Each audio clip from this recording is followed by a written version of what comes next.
How's your weekend? За. Зүгээр Fantastic Four үзлээ. Fantastic Four. За, ямар кино? Та үзсэн үү? Би үзээгүй. Та юу ивдэ? Би тэгэл Bachelor. Би тэгтээ Pedro Pascal барайгаар дуртай шүү дээ. Pedro Pascal хэр байсан? Гайг байсан. Yes. За. Окей. Заавал үзэх. За, Giga Talk Weekly. Hi. Хоёрдугаар дугаараа. Окей. За, эхлэе.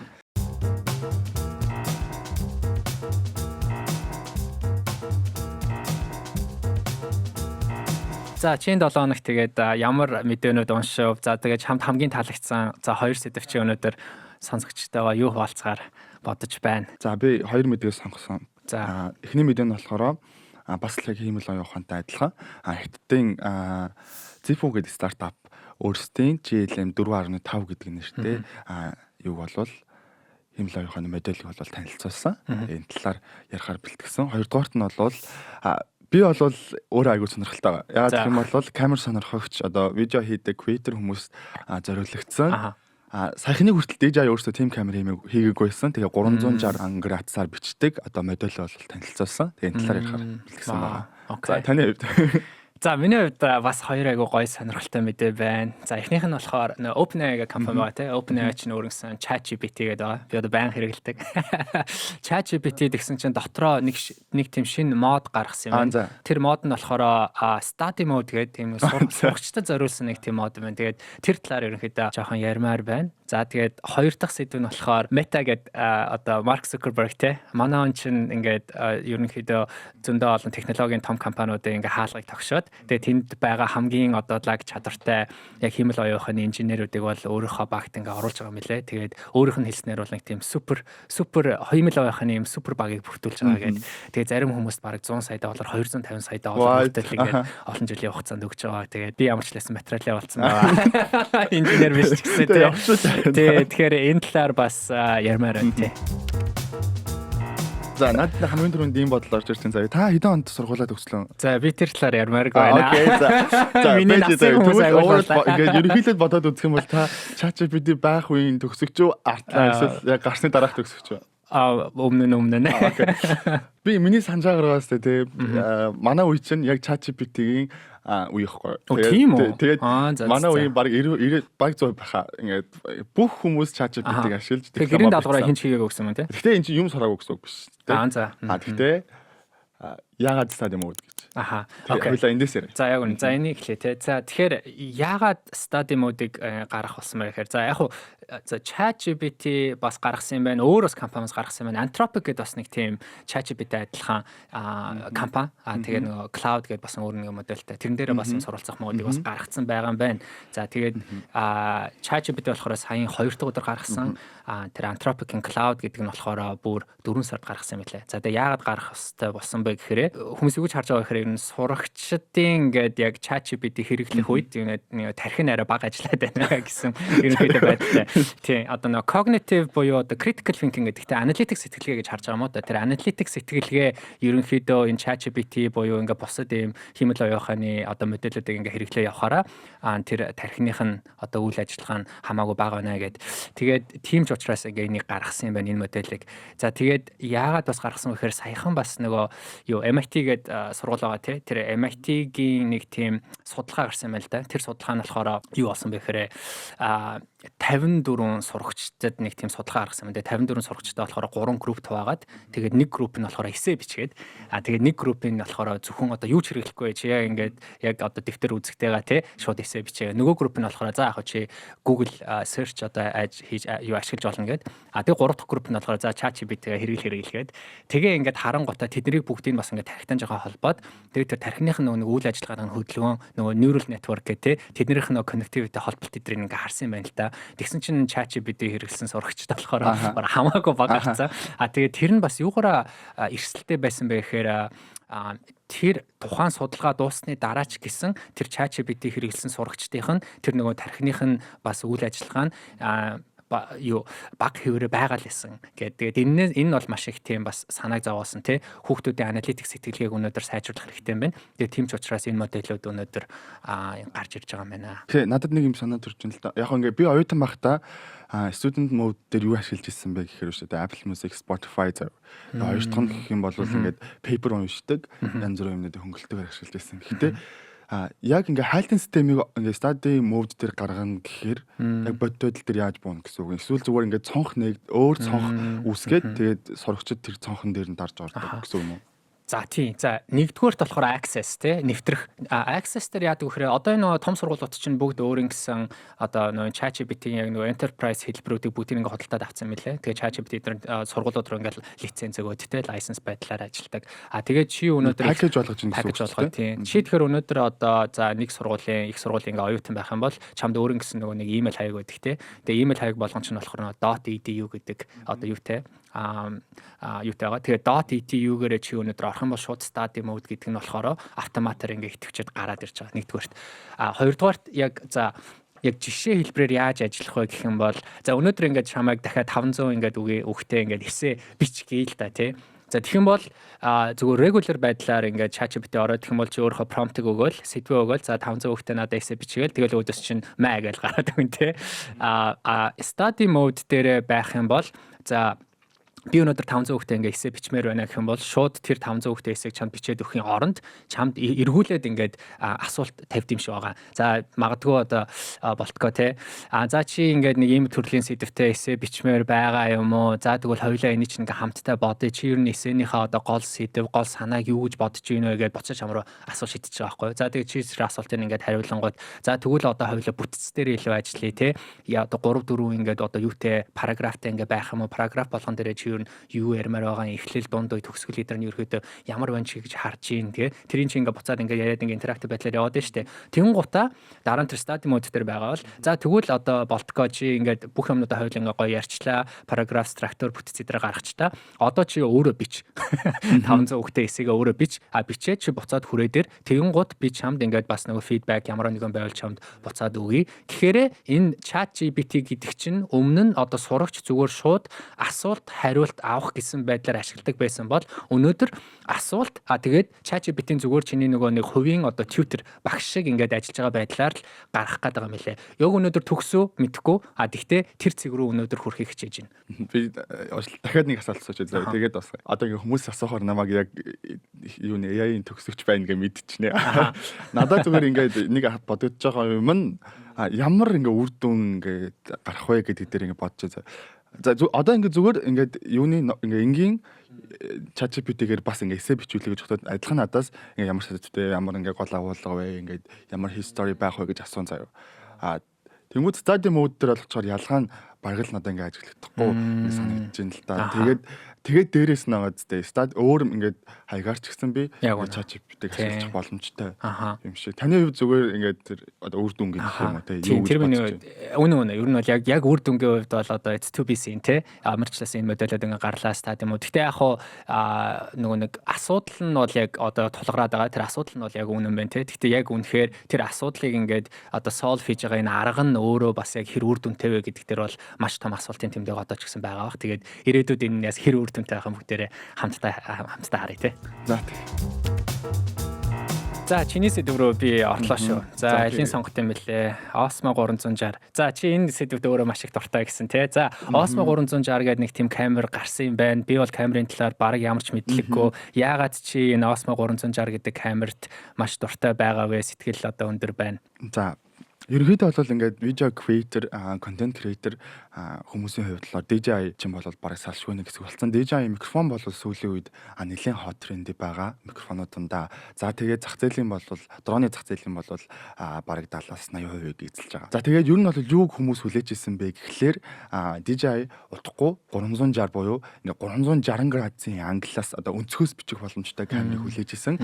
Яг зах зээлийнхээ одоо мэдрэмжээр гэх юм уу те энэ камерыг бол өнгөрсөн 7 хоног DJI зарласан. Одоохондоо хараахан худалдаанд бол нээлттэйгээр бол гараагүй. Гэхдээ хүмүүс бол юу яагаад байгаа юм бэлээ.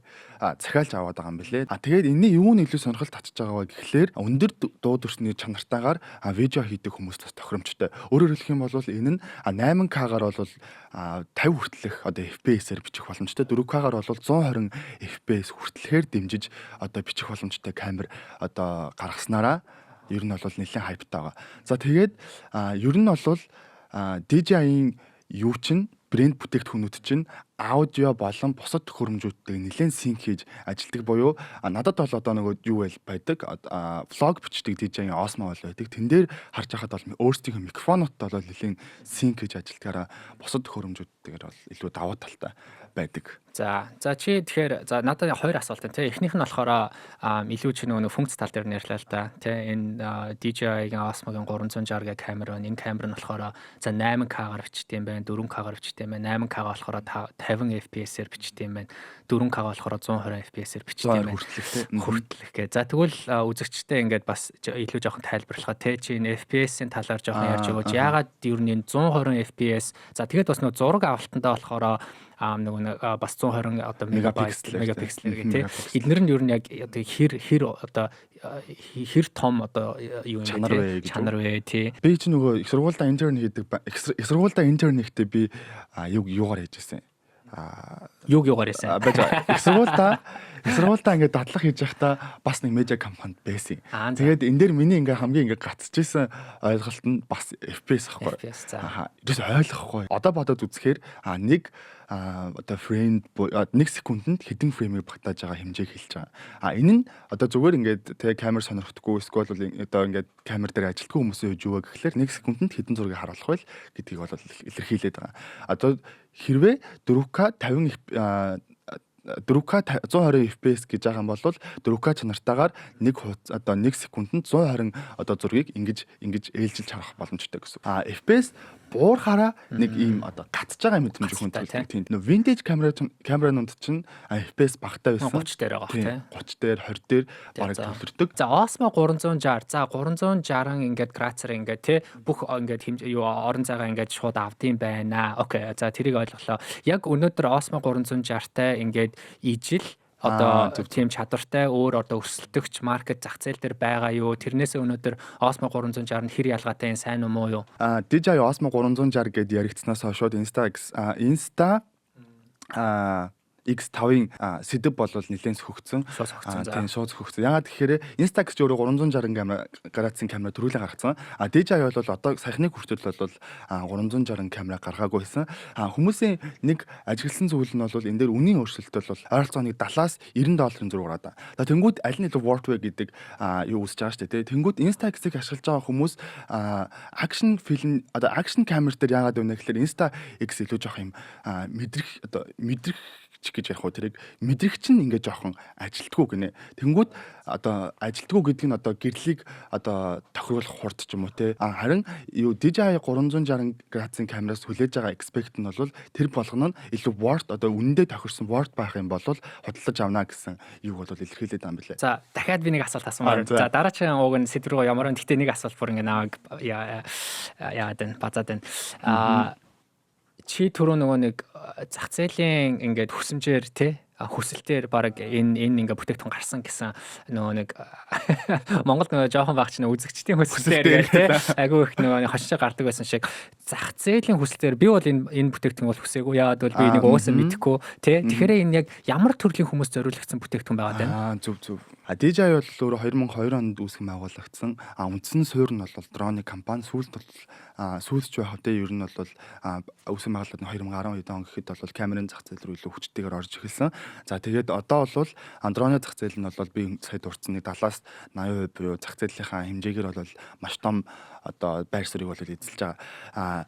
Яг ямар хүмүүс хүсэж байна гэхлээр нэгдүгээр аялал хийдэг хүмүүс Osmo 360-ыг нэлээд өсөж байна. Хоёрдугаарт extreme sport сонирхдаг. Одоо ингээд байктай ингээд гадуур дотор явдаг. Action те одоо спорт сонирхдаг хүмүүс илүү DJI Osmo-г бол үздэг. Ягаад гэх юм бол харагдах орчин болон тэр чинь нөгөө ингээд толгоон дээрээ тогтоогоод одоо Instax 360 X5 бол толгоон дээрээ тогтоогоод ингээд нэг бүх орчин буюу англиг харуулах боломжтойгоор ингээд дүрслэлтэй. Тэр stability яг чухал байгаа юм.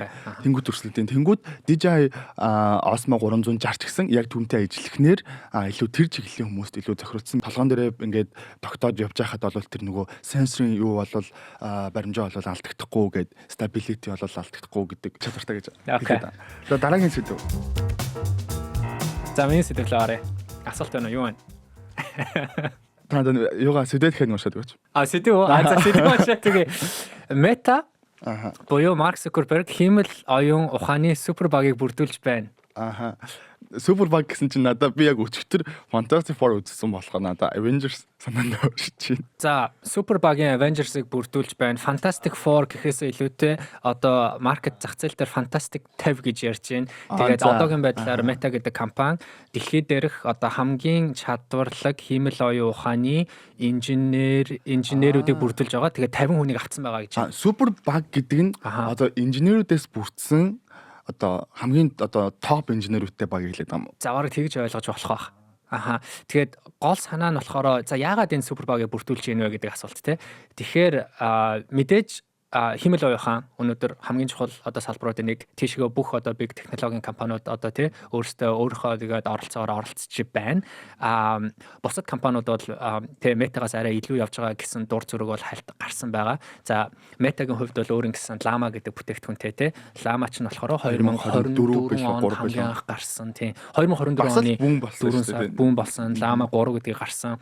Дөнгөж сая 4 сард болохоор хамгийн сүүлийнхаа version буюу Llama 4-ийг гаргасан. Тэгвэл энэ нөгөө нэг хиймэл оюун ухааны бүтээгдэхүүн чинь ингээд хоорондоо нөгөө үзүүлэлтээр ингээд янз бүр үзүүлэлтээр ингээд хоорондоо ялгардаг юм байлээ. Тэгээ тэр үзүүлэлтээр болохоор манай хүн чинь болохоор энэ ChatGPT-гийн тэ OpenAI ч юм уу эсвэл Google-ийн Gemini ч юм уу те одоо чиний нөгөө түрүүн одоо ярих нөгөө нэг GLM 4.5 ч юм уу тэднэртэй ингээд харьцуулахаар бас зарим нэг үзүүлэлтээр арай жоохон доогор байна те. За тэгээд Mark бол мэдээж за энэ AGI гэдэг нэг ойлголтойгоо те Artificial General Intelligence гэдэг ерөнхий хиймэл оюун ухааныг бүтээгдэхүүн гаргах super intelligence-ийг бий болгох энэ ерөнхийдөө ирээдүгөө бий болгохын тулд манай юу гэж анзаарсан мэхээр за дотроосоо бид нэр яг шууд энэ хиймэл оюун ухааны бүтээгдэхүүн бол гарах арай болоогүй юм байна. Тэгэхээр энэ зах зээл дээр байгаа хамгийн одоо чадвартай лаг хүмүүсийг ингээ бүрдүүлье гэсэн учраас өөрийн гэсэн нэг тийм том департамент бий болгосон юм байна. Тэр департамент нь болохоор Meta Super Intelligence Lab гэдэг ийм лаб бий болгосон. Энэ лабыг бий болгохдоо саяхан ерөөсөө 6 сард 2025 оны 6 сар тий сарын өмнө гэсэн үг. Тэгэхээр энийг бий байгуулахдаа нэг компани шууд худалдаж авсан байна. Тэр компани нь болохоор Scale AI гэдэг компани. Тэгээ Scale AI гэдэг компани нь болохоор яг л энэ хиймэл оюун ухаан дотор 3 зүйл хийдэг. Нэг нь болохоор чи хиймэл оюун ухааныг ингээд одоо сургах буюу трейн хийхин тулд маш их дата хэрэгтэй тий. Тэр бүх датаг цуглуулдаг компани. Тэгээ тэр датаг яаж цуглуулдаг вэ гэхээр дэлхийд даяараа 200 мянга гаруй юм контрактортай. Тэгээ тэр контракторууд бүгд ингээд гэрээд ажилчтай гэрээд одоо компаниуд ч юм уу те тэр гэрээд компани ингээ янз бүрийн одоо дата ч нөрөө зөндөө олон байдлаар орж ирдэг те одоо имижээр зургаар орж ирэх ч юм уу эсвэл зүгээр raw датагаар орж ирэх ч юм уу ингээ тэдрийг бүгдийг бүрдүүлээд тэрэн дээрээ болохоор чи нэг одоо алгоритм модель бичиж чинь те тэр моделийг болохоор evaluate бас хийдэм байлээ. Тэгээд ийм юмнуудыг хийдэг компаниг өнөөдөр 14 тэрбум доллараар худалдаж аваад тэгээд 4 тэрбум доллар 14 тэрбум доллар худалдаж аваад тэрнийх нь хамгийн топ баг игээд Александр Ван гэдэг хүн байгаа. Тэр хүнийг өнөөдөр одоо өөрийнхөө багт Meta-гийн тэр Meta Super Intelligence Lab-ыг өнөөдөр одоо ахлаад яваа гэж оруулсан байна. За 50 хүн одоогоор авсан байгаа юм байна. За 50 авсан байна. Тэгээд тэр худалдаж авсан тэр хичнээн олон тэрбумаа худалдаж авсан одоо хүнийхээ одоо компанийнхаа захирлыг лабийнхаа одоо баг гүйцэтгэх захирлаар ингээд томилсон байгаа юм байна. Тэгсэн. Зүг үү те. Гэхдээ тэр 50-ыг бас яаж сонгоод байгаа. Одоо жишээлбэл би ингээд тэр 50-д багтах боломжтой юм уу гэдэг. Чи тэр 50-д сонгох боломж бол 0.1. Гэхдээ би бол материал өгсөн байгаа тийм тэрээс. Ой та яваад өгвөл яах юм. За энэ 50-ыг яаж сонгож ийн вэ гэхээр өнөөдөр яг энэ frontier модель гэж ярьд юм билээ. Одоо ChatGPT-гийн OpenAI, Google-ийн Gemini, одоо DeepSeek гэдэргээд эднэр чинь болохоор frontier модель гэж ярьд юм билээ. Яг одоо эцсийн хэрэглэгчдэд одоо энэ large language моделлоор явж байгаа. Одоо бидний мэдих энэ бүх одоо юу хэмэл оюухны бүтээгдэхүүн чинь бүгд frontier модель гэх. Энэ frontier моделийг өнөөдөр яг одоо самсаа шулаад яг хийсэн хитгэн л ерөнхийдөө инженер яг байд юм байна. Дэлхийд дээр бол бараг 200-аас 300 тим инженер байгаа. Тэгэхээр тэр инженер лидер гэдэг нь Америкт л зөвхөн тийм 200 300 инженер байгаа мó эсвэл ингээд бүх улс даяар зөвхөн тийм 200-аас 300 инженер байгаа мó. Одоо гэхдээ яг тэр бүтээгдэхүүнүүдийг өнөөдөр хийсэн нь Америкт байна тий. Тэгээд Хятадд байна. Тэгээ rest of the world гэдэг бусад орнуудаас хэрэг байдгийг бол би сайн мэдэхгүй байна. Гэхдээ илүү энэ яг тайлант бол өнөөдөр Америк болон Хятадаас гарч ирж байгаа шиг байна тий. 200-аас 300 амар бага 200-аас 300 гэж харж байна. Гэхдээ тэрнээс илүү байгаа л ахал та. Яг энийг одоо нөгөө нэг хамгийн топ нь гэж ярьж байна тий. Хамгийн топ нь гэж ярьж байгаа. За тэгээд буцаад нөгөө яаж сонгодог руу гарах вэ? Тэгээд энэ дэр бас нэг алтан тоо байна. Одоо golden number гэдэг. Ерөнхийдөө нэг 150 хүн бол өнөөдөр OpenAI шиг одоо OpenAI-ийн яг ChatGPT шиг team одоо модель одоо team app-ыг өнөөдөр бий болгох чадвартай гэж бол харж байгаа юм лээ. Энийг хэн хийсэн бэ гэхээр хэд хоногийн өмнө Jensen Huang өөрийн нөгөө яриагаа өгж байхдаа манай хүний харж байгаагаар бол нэг 150 топ инженер хэмэл оюухын инженер бол яг нэг OpenAI-ыг бол одоо OpenAI хэдэн хүн гэсэн. Тэрийг би сайн мэдгүй. Тэр бол хамаагүй их бах. Яг бол тухайн үед те тэр чинь бүр ингээ багаас нь дөнгөж гарахаас нь from scratch-аас ингээ эхлүүлэхэд бол хамаагүй том одоо resource шаардагдсан баг. Тэрэн дээр бас нэг хоёулаа дараа нөгөө нээлттэй модель, хаалттай модель те тэрэн дээр бас хоёулаа жоохон ярилцсан. Цалин гэж хэдэг хөл гэдэг байхгүй. За цалин бол тэгэл тоогоо хэл гэж илээ. Нэг 100 сая доллар, 250 сая доллар. За тэгээд 1.5 тэрбум доллар. 150 сая доллар гэдэг чинь нэг хүний 150 сая. Нэг хүний 100 сая доллар. Жилийнх нь үү? Олон жилийн. Over time гэж гэрээ хийснээр 100. Тийм. 150 сая доллар гэж хэдэн төгөд маш их мөнгө. За зарим инженерүүдийг бол 100 сая доллараар худалдаж авсан байна. За багтаа оруулсан байна. Заримыг болохоор бүр 250 саяар орсон байна. Тэгээ тэр одоо юу гэсэн ч үгүй. За тэгээд бас энэ Мира Мурати гэдэг бас нэг одоо маш чадварлаг эмэгтэй хүн байгаа. Тэгээ 2024 оны химэл оюун ухааны одоо тэргүүн одоо хамгийн лаг одоо хүн гэдгээр бас тодорч ирсэн тий.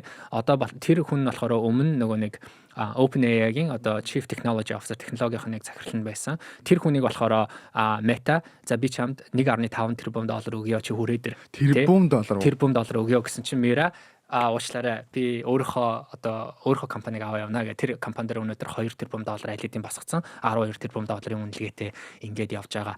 За би зүгээр энэ чамд ингээд тайлбарлах гэж оролтыг 100 сая доллар гэдэг бол яг үнийг хэлэхэд 250 сая доллар маш их мөнгө. Өнөөдөр тим гэрээ хийсэн ямар ч өөр тим салбар байхгүй. Одоо нөгөө Fortune 500 гэл те том компаниудын одоо захирлууд ч гэсэн өнөөдөр тим том гэрээ хийж чадахгүй байна те. Тэгвэл яагаад энэ хүмүүс гэхээр өнөөдөр чи энэ инженерүүд чинь бараг нэг тим бараг сагсаар ингээд бодох юм бол одоо суперстарууд болцсон байгаа байхгүй юу? All Star суперстар гэдэг шиг те. За чи NBA ингээд бодоод үз. NBA дээр өнөөдөр чинь за нэг хэдэн баг байдаг үлээ те 30 баг байгаа. За 30 багт болохоор 15 одоо баг болгоныг 15 баг нэг 450 л байгаа байхгүй юу. Тэгэхээр NBA гэдэг чинь өөрөө ингээд маш амар чадварлаг 450 сагсчин байгаа. Тэр 450 сагсчин хүн дотор болохоор нэг за нэг 30-аас 40 яг суперстар, all star хүмүүс байгаа тий. Тэр хүмүүст өнөөдөр бол нэг жилийн 40-с 50 сая доллар бол өгч байгаа тий. За Steph Curry, LeBron James энэ гаруудад бол ингээд өгч байгаа. Яагаад өгч ийнү гэхээр эн чинь өөрөө маш тийм хэрэгцээтэй rare одоо суперстарууд байгаа байхгүй юу. Тэрнтэй яг адилхан өнөөдөр яг маркет дээр нэг 200-аас 300 маш лаг тийм химэл оюуханы инженерүүд байна. Тэгэхээр энэ инженерүүдийг өнөөдөр яагаад би 100 сая доллар өгч болохгүй гэж хүмүүс харж байна. Мэргэжлээ буруу сонгосон. Мэргэжлээ буруу сонгосон байна. Гэхдээ хоёул оройтойгоо тий. Би одоо гэртээ арай шууд код хийлнэ. Тэгэхээр надад бол 250 сая бүр ингээд төсөөлөгдөхгүй л байна л да. 250 мянга гэдэг чинь бол ингээд байж болно шүү дээ тий. Ингээд одоо Америкт бол дундад бараг цалин. Бараг Avengers-ээс илүү цалин аваад байгаа биш үү гэдэг байна. Avengers-ээс илүү цалин авч байна. За хамгийн сүүлийнхаа сэдв рүү орох уу? За тэгээ. Та дууссан уу тий? Би дуслаа. Одоо чиний хамгийн сүүлийн сэдв рүү оръё. Ямар сэдв байлаа? За, ингэсэн. Хятадын одоо Zippo би энэ нөгөө нэрийг нь буруу дуудаж магадгүй шүү. Zippo гэдэг стартап байгаа. Одоо Tencent, Alibaba зэрэг одоо томоохон корпорациудаас бол хөрөнгө оруулалт татсан. Хятадын химэл оюун ухааны салбарын топ 10 компани нэг гэж бол нэрлэгдээд байгаа юм билэ. Тэгээд өнгөрсөн 7 хоногт бол өөрсдийн JLM 4.5 гэдэг одоо нээлттэй их сурвалжтай химэл оюун ухааны модельийг бол нээсэн. Тэгээ энэний талаар яагаад сонгож авах болсон бэ? Яг хөө ингээл хэрвээ та ажиглах юм бол 7 хоног бүрэл ингээл дэлхийн өнцөг боломжт ингээл нэг загвар ингээл би болоод байгаа шүү дээ. Ингээл фейлдэл эсвэл ингээл тэр нь айгу хөрөнгө оруулалт аваад яваад байгаа. Гэхдээ JLM 4.5% бол яагаад илүү онцлог байна вэ гэхлээр нэгдүгээр нь чинь одоо томоохон стартапаас гарч аваад та ингэ сонсох юм бол Alibaba, Tencent те эднээс хөрөнгө оруулалт авсан компани хоёр дахь бүтээгдэхүүн болж гарч ирж байгаа. Тэгээд хоёрдугаарт нэг юм бол GPT-ийн дараа DeepSeek гарч ирэхдээ аюу хямдхан нээлттэй сурвалжтай үнгүү платформ буюу үнгүүгээр ашиглах боломжтой ингээ гарч ирж ирсэн. Тэгэнгүүт хүмүүс яагаад одоо энэ мэдээг яагаад ингээ хайлаад болгоод байна гэнгүүт энэ JLM 4.5 чинь DeepSeek-ээс хямдхан гэж. Өөрөөр хэлэх юм бол таны ингээ гар дээр одоо таны ингээ хайлт хийхэд би ингээ хүртлэх одоо тэр арын одоо юу гэх юм бэ систем нь ажиллахдаа тэр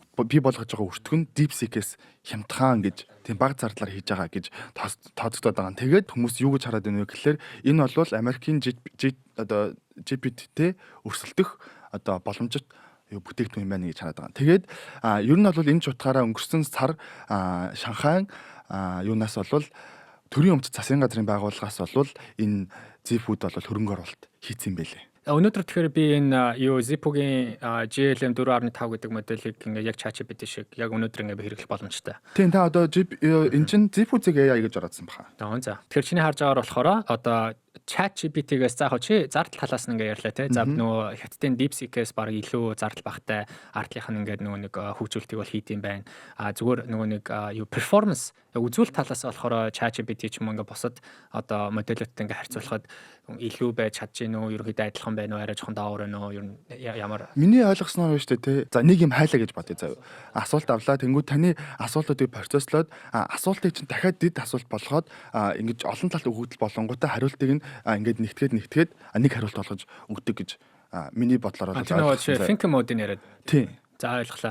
Надаа зүгээр юу сонирхолтой санагдсан бэхээр би бас Zippo-г хальт харсан. Тэгээд Zippo чиний хэлсэн шиг нөө 19 онд нөө Цинхуа гэд те одоо хятадын одоо хамгийн том их сургуулиудаас ингээд спин-офф хийгээд гарсан гэд зүгээр тэрийг надаа ингээ харахад шууд юу санаанд буусан бэхээр нөгөө Google санаанд орсон. Нөгөө Google чинь хамгийн анх Stanford-ийн одоо их сургуулиас гарсан те Larry Page, Sergey Brin гэдэг энэ хоёр залууч нь 1998 онд угаасаа Stanford-д юу студент те сурагч байж байгаа. Өөрсдөө Google-ыг гаргасан. Тэрнтэй надаа амар адилхан юм шиг санагдсан нэгдүгээрт. Хоёрдугаарт болохоор чи түрүүн бас нөгөө нээлттэй бизнес модель. За бизнес модель open source гэж яриад байгаа юм те. Тэр болохоор яг надад зүгээр Meta-гийн ламатай илүү жоохон төстэй юм шиг санагдсан. За окей. За баяртай. Баярлалаа.